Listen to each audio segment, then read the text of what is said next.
The San Antonio City Council adopts a mandatory paid sick leave ordinance for public and private workers. The conventional wisdom is that you can't explain to them, there's these 3 charter amendments you need to vote no for, but there's this other thing that's paid sick leave that you need to vote yes for. New Spurs arrival Jakob Poeltl looks forward to playing a larger role in San Antonio. There's more than enough bigs here that I can learn a lot from, I think. And Memos Bakery serves classic diner fare with flair on San Antonio's north side. I'm Chance Dorland with your Express Briefing for Friday, August 17th. Subscribe to this and other free content at expressnews.com/podcasts. And get each day's top news and sports headlines delivered to your inbox at expressnews.com/newsletters. In a major victory for a coalition of labor and community organizations, Thursday, the City Council adopted a mandatory paid sick leave ordinance that'll ensure nearly all San Antonio workers earn the benefit.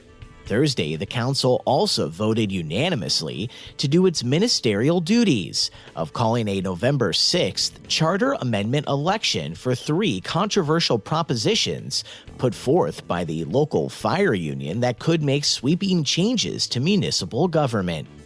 Earlier this week, San Antonio Express News City Hall reporter Josh Baugh predicted the City Council could pass paid sick leave as an ordinance in order to avoid confusion at the polls in November. The consensus is that this is a confusing moment for voters in San Antonio because you have the messaging by the opposition pack to vote no against these 3 charter amendments, and then you potentially have this sick pay issue on the ballot as well. And so the council has to make a decision on how they're going to move forward. So if they ultimately do call the charter amendment election, I think there's a fairly good chance that you see the council approve the sick pay as an ordinance. Passing in a 9-2 vote, the paid sick leave ordinance goes into effect next year for both for and not-for-profit businesses, though officials expect the Texas legislature will move to preempt the ordinance and any other similar laws around the state. New Spurs center Jakob Poeltl met with local media Thursday to discuss his addition to the team after arriving in San Antonio alongside DeMar DeRozan in a mega deal that sent Kawhi Leonard and Danny Green to the Toronto Raptors.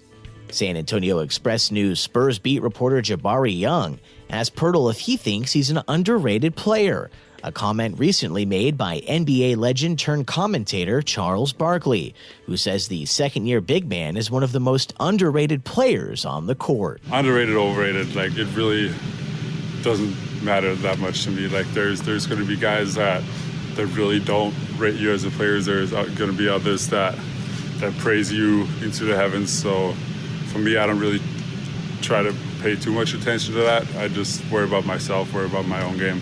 Out of all the big guys here, who are you looking forward to learning from or working with the most? That's tough. I mean, obviously Powell was like a really experienced big guy, European guy that I think I can learn a lot from. I heard that Tib is around still, helping out in practice and stuff. Obviously, like he's one of the greatest, if not the greatest power forward of all time. So yeah, there's more than enough bigs here that I can learn a lot from, I think. And formerly just a cake shop, Memos Bakery and Cafe's new location now serves both delicious sandwiches and decadent pastries. I am Paul Stephen with the Express News Taste Team, and I do the Just a Taste reviews for the food section here.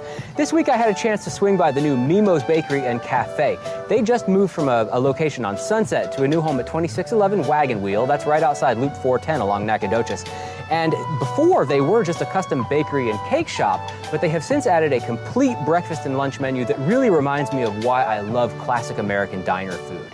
Now, bread is king here. For example, take the cinnamon challah, which becomes a death by chocolate French toast. It's glazed with so much chocolate ganache that you'd think it's dessert, but this is still, because of that bread, a terrific way to start the day. They do scratch-baked rye, wheat, and white bread that become turkey sandwiches. They become a really nice croque madame topped with a beautiful hollandaise sauce. I'm really enjoying what they're doing here, specifically with the breads. Now, those ovens, they also crank out some terrific pies. There's a cherry pie there. It's beautiful lattice work over these tart cherries. Really nice dish. Now, some of the stuff I wasn't a big fan of. They do a pretty. They do a Cobb salad that's pretty. It's well dressed with eggs and cheese and bacon, but the lettuce was a little past its prime. And skillets, breakfast skillets, have a lot of the usual suspects: potatoes, bacons, and eggs. But it's kind of one-dimensional and salty, although it looks really terrific hitting the table in that sizzling hot cast iron skillet. Now, I just enjoyed the heck out of this place and can really see them becoming a regular stop for breakfast and lunch for me.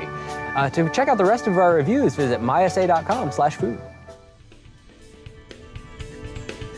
And that's your daily San Antonio Express News briefing for Friday, August 17th. Subscribe to this and other free content at expressnews.com/podcasts. I'm Chance Dorland.